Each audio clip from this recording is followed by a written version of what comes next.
Welcome to Kenton Teaches. Enjoy the video. You start by confirming prerequisites so the transfer will proceed smoothly. Make sure your iPhone and Apple Watch are on the same Wi-Fi network and Bluetooth is enabled. This allows direct handoff.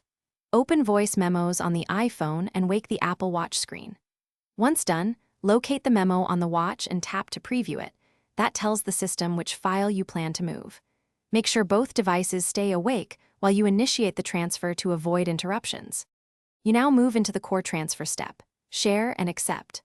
On the watch, open the memo and tap the three dots or share icon, then pick AirDrop or handoff to send to your iPhone. This leverages Bluetooth to negotiate the handoff and Wi-Fi to move the data. When the iPhone prompts, accept the incoming memo and let it finish saving into voice memos or files. Make sure you don't force close either app during the copy, because that can abort the transfer.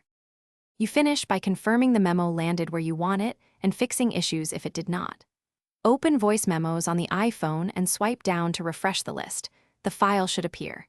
If it doesn't, make sure Bluetooth and Wi-Fi are still on and restart both devices to clear temporary glitches. One key troubleshooting tip: verify voice memos is enabled in iCloud settings so uploads or syncs aren't blocked. Once synced, the memo will be available across devices. Thanks for watching. Please subscribe if this video was helpful.